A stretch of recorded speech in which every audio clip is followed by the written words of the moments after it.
Hello, everybody. This is Whitmore, and I'm here to introduce to you a good friend of mine. Why don't you introduce yourself? Hello, my name is Timothy, the Critical Thinker, and I have words of wisdom to share with you. Now, what would that be about, Timothy? We did discuss this. Yes, Whitmore. My words of wisdom here is this: the IRS is really a pain to deal with. Oh, that we know to be true, Timothy. What does the IRS stand for, by the way? In my opinion, words of wisdom, the IRS stands for It Really Sucks. You don't say. Yes, I do say. Well, thank you for being a part of our team, Timothy. No problem. Just mind my own business. Ta da!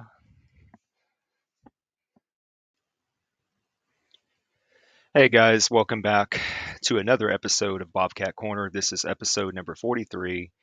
Coming back to you again, this is Stephen Vince. Um, just giving you guys a kind of different episode here where it's more like a brainstorming kind of episode where I share my opinion, my thoughts on postseason tournaments and formats and things like that. And I will give you a link to the video that honestly kind of inspired me to even do this. I had not been thinking about this up until this video was posted by that college football guy, Bill.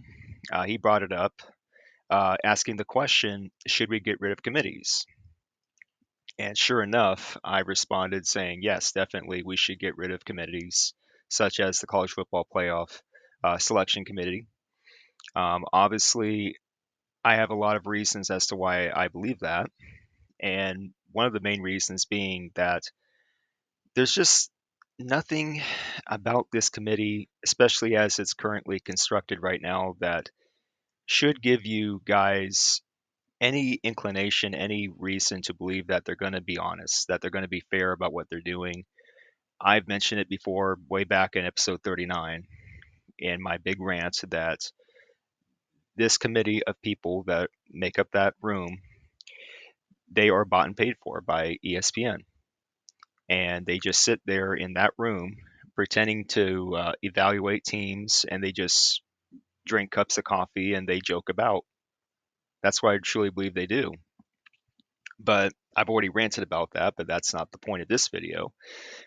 Here on episode 43, I want to actually get into something that I've been like working on just briefly for a little bit here ever since March 19th, at least in my mind, March 19th, that I started doing this. But yeah, because I've always been interested in doing things like this where it's like tournament formats, uh, you know, special things like this. It just it fuels my creativity in one sense. So I wanted to share this with you guys, this image that I made, and you'll see it here on the screen. It's called the Competitive Fairness Point System. Now, another source of inspiration that kind of got me going here to even make this is from what I've heard is that college hockey has already has it in place, a computerized system of sorts where they they base it off performance of the teams, and teams go up and down based on performance, wins or losses. There's like a points based system from what I've heard, and from what I've heard, it just seems to be going over pretty well there. Now, I'm not a big hockey fan by any means, especially not college hockey. I have no idea what's going on in the college hockey world, but from what I've heard, it seems to be going well for them that have their point system in place. So with this image that you're seeing right now in front of you, this is a just a concept, obviously nothing official, but it's just something that I whipped up on the fly, and I'm hoping to get your guys' feedback on this. Whether good or bad, it doesn't matter to me. This is just a concept. We can always tweak and change and edit concepts along the way. This is called the Competitive Fairness Points System. And I have an in summary section here on the left.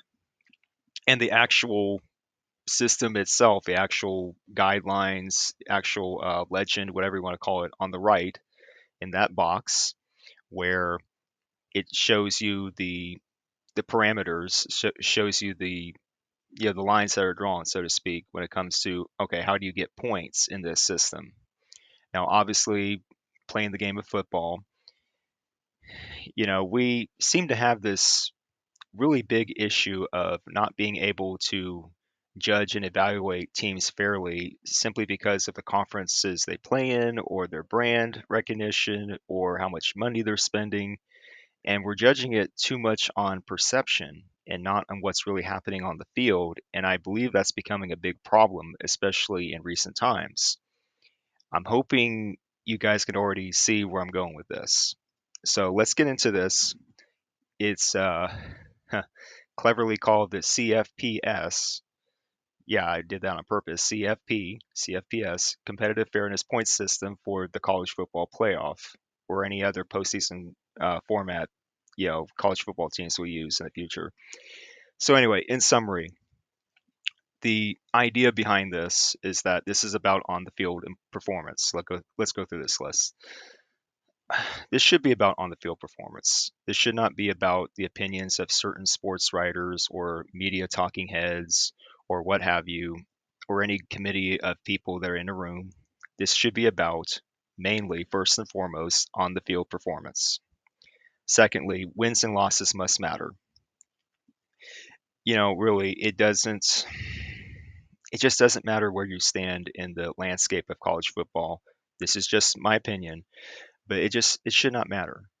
What should matter is that wins and losses, what you do on the field, matter. It must matter. So that's the second point. Segueing into the third point, it doesn't matter which conference you play in. Now, this is a big problem. This is one of the big problems that college football is facing, is that we're basing so much on brand recognition and which conference you play in. And if you don't play in this certain conference, you're not going to get recognized. It's not saying the right message. So with this kind of system in place, it's not going to matter which conference you play in, whether you're in the Big Ten or SEC or in the other conferences, Big 12, ACC, G number level conferences, it doesn't matter. What also doesn't matter is going to be these polls that we keep having. I mentioned this as well in episode 39. Preseason AP and coaches polls don't matter. And under this system, if it were to be implemented, these polls would be abolished. They're abolished.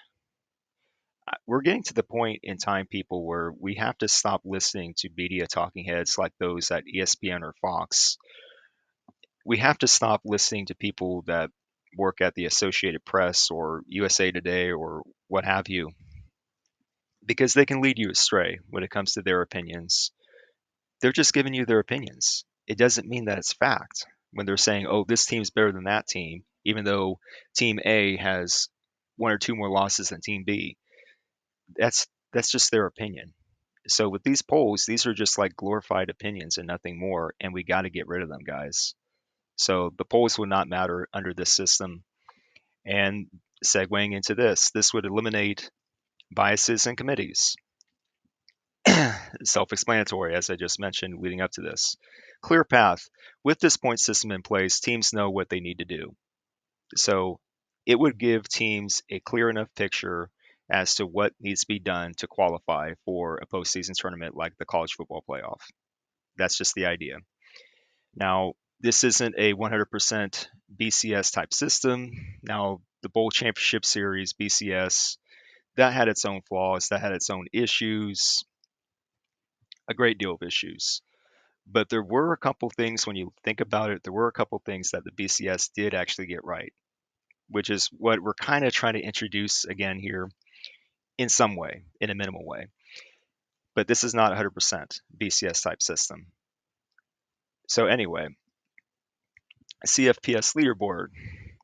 Basically, you'd have a leaderboard, doesn't matter which conference you play in, again, features a team's wins loss record and CFPS points. Now, those are the only real metrics to judge a team by. Now, win loss record, and then right after that, when you write down the column there, of the leaderboard, win-loss record, and then right next to it, the CFPS points. That's how you would structure it.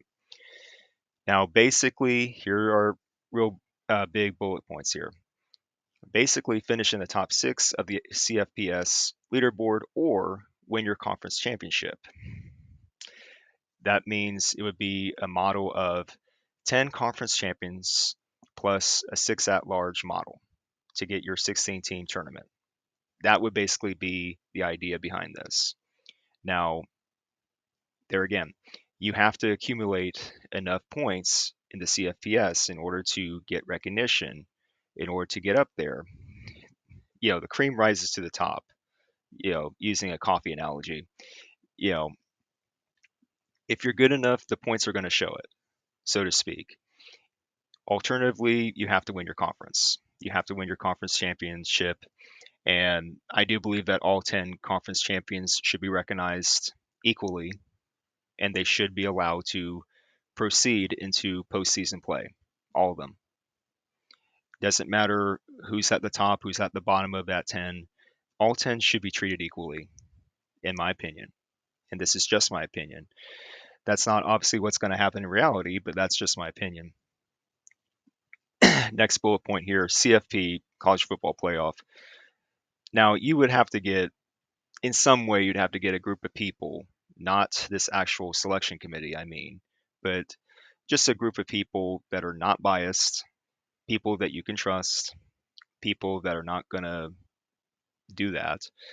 You just get these people in and they rank the 16 qualifying teams, the teams that actually do qualify, rank them 1 to 16, and then set up the tournament. Whoever's there is there. Whoever's won, they're going to face whoever's 16, whoever's there. And yeah, so really, you can do that by saying, okay, conference champions, you get in, but you're still going to be ranked according to your CFPS points, how much you get, but still you're in the final 16. So keep that in mind. You can do it in a couple different ways. But yeah, and tiebreakers, one last thing, tiebreakers, if there has to be a need for tiebreakers in this format, like say teams 16, 17, 18, or around that, they're all bunched up, they're all tied, then that would be when you use the tiebreakers, and those two would be head-to-head matchups and conference win-loss record.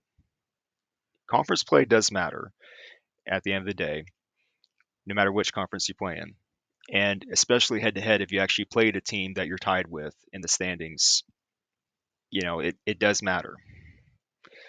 So yeah, keep all that in mind when you read this in summary. But let's get to the format itself. Win a game, 3 points. 3 points for CFPS. Win a game in overtime, a 2-point bonus. So that means you win a game, 3 points, and then you win a game in overtime. You add another 2 points to it. That means you win 5 points for that game. So if you win a game and you win by 21 or more points, that means 3 touchdowns or more. You get an additional 4 points. So that means 3 plus 4 equals 7. You get 7 points for that win. Now, this is definitely a reward-based system because here you get into the 3-game and 6-game winning streaks. First off, the 3-game winning streak, you win a game, 3 points. You win another game, 3 points. That's 6 right there. Win a 3rd game in a row, that's 9 points. But then you tack on another 5 points as a reward. That means for that 3-game winning streak, you win a total of 14 points at least. So 9 plus 5 equals 14. 6-game winning streak, same thing applies there. That's a 10-point bonus. So 3, 3, 3, 9, 5-point bonus 14, 3, 3, 3, 9. We're talking about 23 and 33 points. I mean, the points are going to rack up after a while if you consistently keep winning. That's the whole point behind this. That's the idea. I do believe that you have to have some sort of mechanism in place where a team can be actually recognized and rewarded as such for good performance on the field. And when we get to the end of the season, in theory, if you finish in the top 4 of your conference, again, no matter what conference you play in, if you finish in the top 4 of your conference, even if you don't get to the conference championship game, in theory, you would still get a 12-point bonus. Now, again, this is not aiming to be a perfect system, and I don't think this is a perfect system by any means. This is just a concept I just whipped up. But yeah, the idea here is that if you finish in the top 4 of your conference, you should be recognized as being one of the better teams in that conference, and you're going to get an extra 12 points because of that. That's the point behind that. Now, check mark here, the only check mark I have here is the only college football playoff automatic qualifier. Now, right now, I do not like how everybody in the room is handling automatic qualifiers, especially Big Ten and SEC. I think the handling of automatic qualifiers for the CFP is already out of hand and it's ridiculous. But under this format, under this system, the only automatic qualifier for the CFP would be the conference champion. If you win the Big Ten, great, you qualify. If you win the SEC, great, you qualify. You're a conference champion. No problem with that. If you win the ACC or Big 12, you get in. You're a conference champion. You get to go in. But the same should also apply for the rest of the conferences, the G level conferences, Pac 12, Mid American Conference, yes, Conference USA, Mountain West, American Athletic Conference, and the Sun Belt. They all should have a seat at the table at the end of the day if we're all being fair. If you truly want to be fair, competitive fairness, that's what you do. We have to treat all these, in some sense, in one sense, you have to treat these conferences fair, equally. And that's how you would do it if we're being logical here. But again, just a concept. Now, the other side of it, it's not just rewards based, but it's also going to punish your team if you lose. There's a pro, there's a con, there's a win and a loss here. If you lose a game, you lose 2 points, minus 2 points. If you lose the game in overtime, you lose another point. So that means two minus one, that equals -3. So, take away 3 points there if you lose the game in overtime. Now, if you lose by 28 or more points, that's 4 touchdowns or more, you would lose an additional 5 points. So that means it'd be -2, tack on another -5, that's -7. You'd lose 7 points for that loss. And also 3-game losing streak, that would be -6 points more. So lose a game, -2, -2, -2. That's 6 points right there. Minus another 6. That's minus 12 points.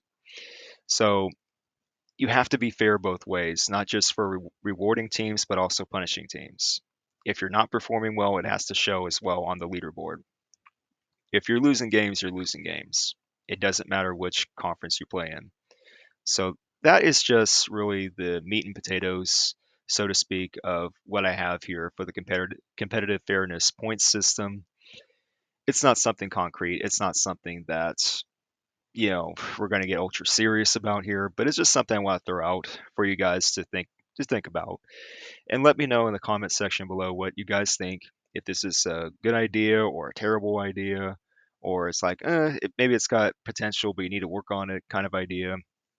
So either way, just let me know what you guys think in the comment section below. And also, guys, I'll give you links to um, other content articles about tournament formats, point systems that other sporting events set up, to give you guys more of an idea, to give you guys a better grasp of what's going on with how they set up their tournaments, how they set up their postseason play, so to speak. So yeah, look at that. Check out those links when you can, so that you can get a better idea of what I have going on here with the CFPS competitive fairness points system.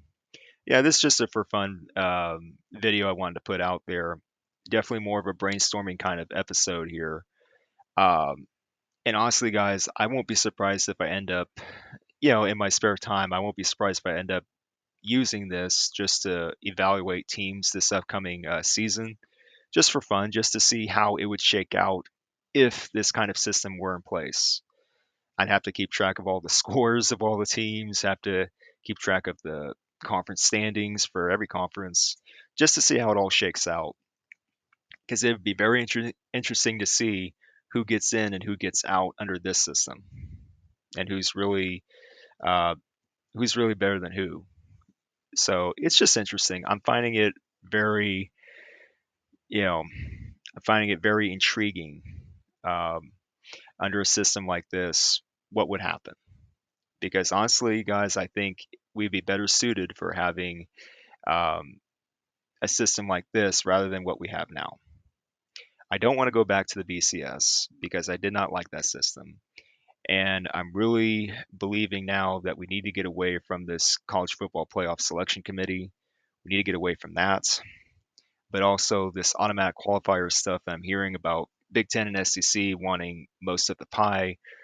That's not going to be good either because it's just really leveling a lot of stuff. It's really like stacking the deck against everybody else, and that's not fair. So that's why, segueing into this competitive fairness point system, we got to find a happy medium somewhere in the middle where we can have okay some sort of computerized metric, but also it's got to be about performance mainly. It's got to be about what a team actually does on the field. Doesn't matter what your brand is, doesn't matter how much money you have in your NIL or transfer portal thing or your budget. It doesn't matter which conference you play in. Will you win or will you lose? That's what should matter. So, yeah, just let me know what you guys think in the comment section below. If you like content like this, please give my videos a like, share this video with others. If you like the content that I make, please subscribe, and I'll talk to you guys shortly. Thank you so much. Bye.